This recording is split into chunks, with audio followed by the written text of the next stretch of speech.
Bonjour à tous, j'espère que vous avez passé une belle semaine. La semaine dernière, on vous a parlé de la frustration et on va donc entamer cette semaine la troisième émotion, la troisième thématique, qui est non pas des moindres, la colère.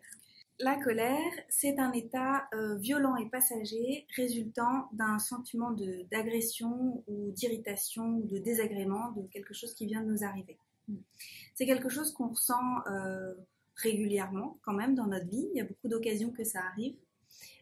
Certaines personnes en ont connu beaucoup à la maison et donc ce sont des choses qu'ils ont peut-être enfouies à l'intérieur quand ils l'ont connu en étant enfant et qui après est amené à se répéter dans la vie souvent.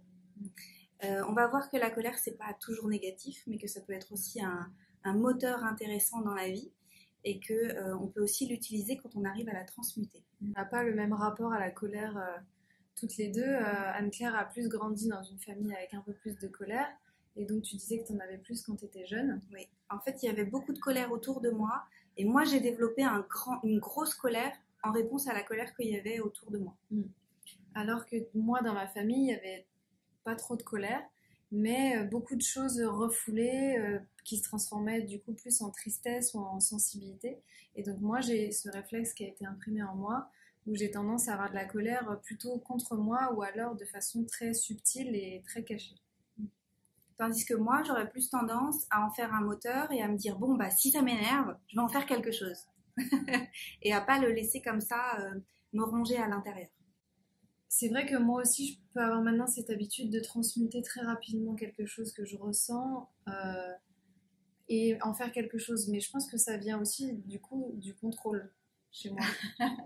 Dans le sens où quand il y a quelque chose qui va m'irriter, je vais me dire ok, bon bah je vais travailler, je vais faire ça, comme ça je vais sentir que je suis dans le contrôle de mes émotions pour pas me laisser déborder justement par cette colère qui pourrait venir m'irriter. Oui, et surtout au fil des années, comme moi, je pense que tu as appris à comprendre pourquoi tu t'étais mise en colère, à quoi la colère était une réponse à ce que tu venais de vivre, et du coup, comme tu es moins dans le jugement de ce qui est en train de se passer, mais plus dans la compréhension, et ben du coup, la colère, on la lâche beaucoup plus vite aussi. C'est parce qu'on juge les choses qui nous arrivent comme étant bonnes ou mauvaises que c'est plus difficile de digérer la colère. Alors que si on rencontre un état de colère en face de nous ou si elle est en train d'émerger de nous mais qu'on comprend pourquoi elle arrive, il n'y a plus autant besoin de s'y attacher et on peut la laisser en fait circuler naturellement. Surtout que la colère au final ça reste quand même une puissante énergie qu'on peut utiliser. La colère c'est une énergie dans le Tao qui vient du feu. Et le feu, chez les alchimistes, ça permettait quand même de transformer des matières, de nombreuses matières, du sable, des choses comme ça, en or. Et donc quand on arrive à utiliser ce feu intérieur de la bonne façon et à le canaliser, on peut aussi s'en servir pour faire des choses intéressantes. Mais oui, il n'y a qu'à voir toutes les associations en fait qui naissent, c'est souvent né de quelque chose, d'une colère, d'une révolte, d'une envie de faire changer les choses, et donc dans ce cas-là, c'est transmuté en positif. Dans le négatif, on peut voir des tempéraments comme le président américain, qui a certainement beaucoup de colère parce qu'il a eu beaucoup de frustration, cet homme-là. Et donc, du coup, il transmute, lui, sa colère, mais d'une façon où, en fait, il transmet encore plus de colère au monde. Moi, quand je me mets en colère, je vais essayer tout de suite de savoir, mais encore une fois, c'est toujours parce qu'il y a un besoin derrière, en fait. Oui. La colère, elle n'est pas là, elle surgit pas de nulle part sans raison. En général, quand on commence à se mettre en colère, c'est qu'il y a quelque chose qui vient nous toucher à l'intérieur. Et donc l'idée, c'est encore une fois d'aller chercher quel est le besoin derrière, pourquoi est-ce que je me mets dans cet état, qu'est-ce que ça va toucher chez moi. Et c'est là qu'on se rend compte qu'en fait, ça sert à rien de se mettre en colère contre la personne. À la limite, on peut la remercier de nous montrer quelque chose chez nous. Et après, l'idée, ça va être de faire son travail de son côté pour essayer de savoir qu'est-ce qui se passe. Quand on fait des séances de EFT en rendez-vous au cabinet, on se rend compte souvent que quand on se laisse la possibilité d'exprimer la colère jusqu'au bout, derrière, le besoin non répondu est très souvent en lien avec je ne me suis pas sentie respectée, alors ça m'a mis en colère, j'ai senti que je n'étais pas considérée, tout ça, et en fait tout ça, ça fait monter la colère. Alors que si on était capable de l'exprimer à l'autre, et donc c'est là que le pouvoir de la parole, il est immense. Mais encore faut-il savoir à l'intérieur à quel besoin ça touche. Mais si on est capable de se rendre compte à quel besoin ça touche, Si on peut l'exprimer en face, alors on peut dénouer le nœud. Derrière le besoin, il y a encore de la peur. Oui, souvent. Parce que quand il y a quelqu'un qui va dire quelque chose qui va nous mettre en colère, peut-être que c'est parce qu'on a peur d'être blessé, ou on a peur d'être inférieur et donc de disparaître et donc de se sentir abandonné. Très très souvent, derrière la colère, encore une fois, c'est de la peur. Oui, très souvent. Et derrière la peur de s'exprimer sur son besoin, il y a aussi en fait, la peur de comment ça va être reçu par l'autre. Et donc la peur de ne pas être accepté tel qu'on est, de ne pas être aimé tel qu'on est, d'être abandonné. Et on en revient toujours à la même chose. Oui. Mais si on développe notre capacité de savoir ce que ça veut dire pour nous, de s'exprimer avec le monde et d'avoir cette confiance de c'est ok, quoi qu'il se passe, j'arriverai à le gérer, alors on se rend compte qu'en face, le monde est plus en mesure de nous répondre aussi. Si on garde le feu allumé à l'intérieur trop longtemps, il va grandir, grandir, grandir. Et si on le laisse pas sortir et qu'on n'essaie pas un peu d'en donner à son voisin en passant la torche, et ben on risque de se brûler. Et on se rend vraiment compte que très souvent, il suffit de pas grand-chose, mais juste d'exprimer pourquoi est-ce qu'on s'est mis en colère à la personne, qu'est-ce que ça a fait à l'intérieur de nous, ou pourquoi est-ce que ça grandit en nous depuis plusieurs semaines, mois, voire années. Parfois, on garde de la colère contre quelqu'un pendant très très longtemps. Et à partir du moment où on lâche cette colère, on va dire à cette personne, voilà, à ce moment-là, j'ai été en colère, tu m'as fait du mal parce que j'ai ressenti ça. Et ben, il va y avoir quelque chose qui va s'apaiser et le feu à l'intérieur va se calmer. Oui. Le risque, si on ne le fait pas, c'est l'inflammation à l'intérieur. C'est nos cellules, en fait, qui vont continuer d'être inflammées, qui vont avoir le feu dont tu parlais tout à l'heure, et qui vont créer des maladies comme ça, qui vont s'installer.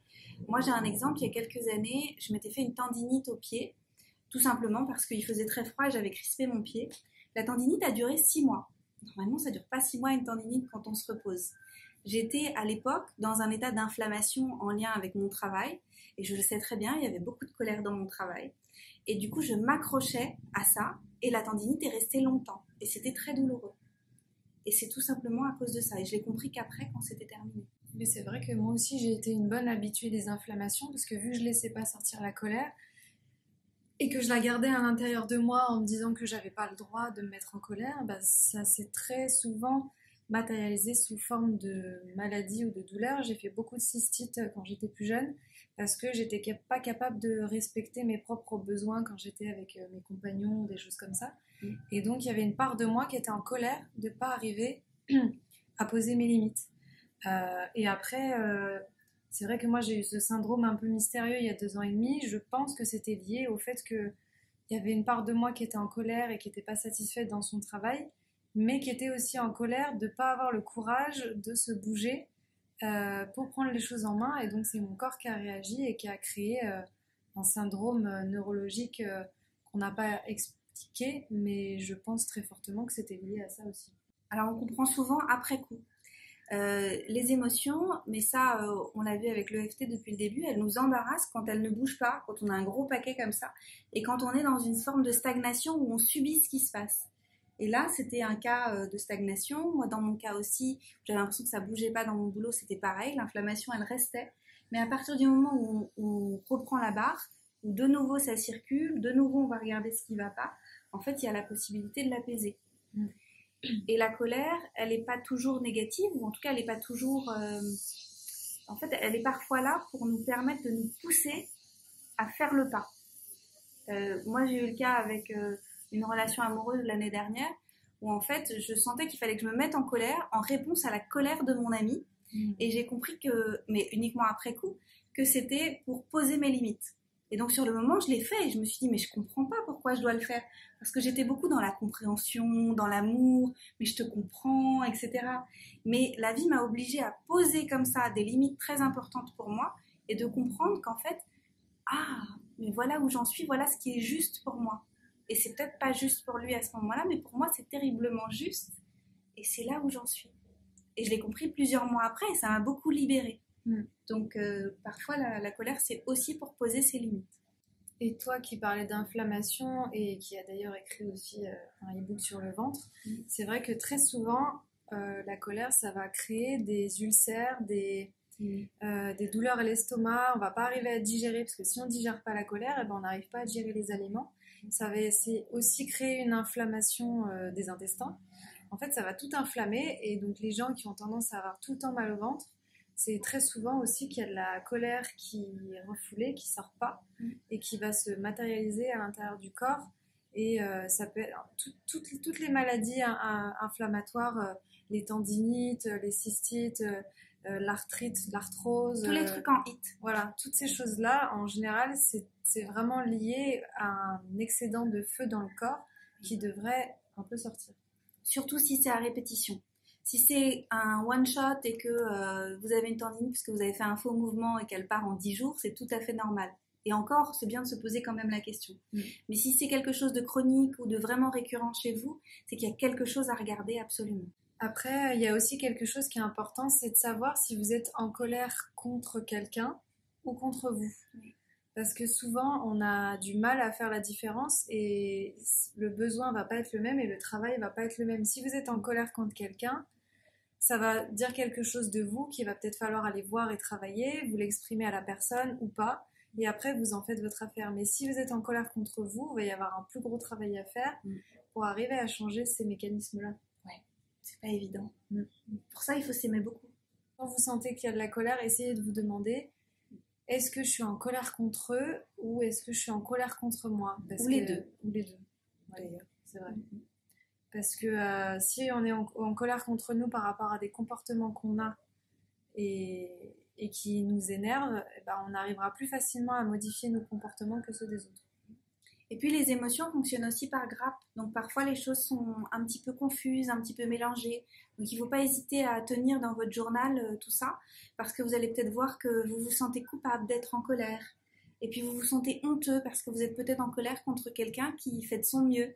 Et du coup il y a un petit côté « Ah, mais c'est pas bien d'être en colère ». Il n'y a pas de jugement à avoir. Vous ressentez ce que vous ressentez et tout est juste. C'est comme ça. Parfois, ça survient au mauvais moment ou contre la mauvaise personne, entre guillemets, mais tout est juste. C'est comme ça. Et encore une fois, comme on vous disait dans les 2 premières semaines, une émotion, elle n'est pas forcément négative, dans le sens où la colère, ça va aussi vous permettre de poser vos limites, de voir vos besoins et d'aller creuser un peu derrière et éventuellement de voir une frustration ou une peur comme on a pu le voir dans les semaines précédentes. Oui. Et puis c'est certainement l'énergie la plus forte pour accoucher de quelque chose, la colère, accoucher d'un changement. Donc il faut aussi l'utiliser comme ça, comme un levier de « Ah bah tiens, je suis en colère, bah vas-y, on va changer quelque chose cette semaine. » Donc vous allez avoir encore une séance de FT avec Anne-Claire, on va vous proposer des exercices pour arriver à voir un peu comment ça se passe à l'intérieur de vous. Moi, je vais vous proposer une méditation sur le pardon, dont Anne-Claire vous parlera aussi la semaine prochaine parce que c'est aussi lié à la tristesse. Le pardon, c'est lié à beaucoup de choses. Mais moi, je vais vous faire une méditation sur le pardon parce que ça va permettre d'apaiser un peu ce feu qu'il peut y avoir à l'intérieur de vous. Et toujours un rituel avec des petites choses aussi pour vous accompagner. Donc on vous invite encore une fois à continuer votre journal de bord, à prendre des notes, à partager vos expériences sur le groupe. Et surtout à avoir de la bienveillance envers vous pour traverser tout ça avec le plus de douceur possible. Alors, c'est une semaine où il y a des choses qui peuvent péter, donc soyez prêts. Et je l'avais déjà dit, mais ne tirez pas sur les messagers. Il est possible que comme vous avez à faire l'expérience de la colère dans les prochains jours, quelqu'un vienne vers vous et vous mette en situation d'exprimer la colère ou d'exprimer du coup de poser vos limites ou quelque chose comme ça. Et c'est ok, donc vous pouvez même vous en amuser parce que peut-être pas sur le moment, donc vivez vraiment votre colère jusqu'au bout, mais réalisez que en fait ce qui se passe c'est juste et que le messager est venu transmettre exactement la bonne dose de colère que vous aviez à expérimenter. Comme toujours. Comme toujours. On vous embrasse très très fort et puis on vous retrouve la semaine prochaine pour une 4e émotion, une 4e thématique et on va bien sûr suivre votre évolution sur le groupe et vous accompagner sur ce chemin. À la semaine prochaine. À bientôt. Bye.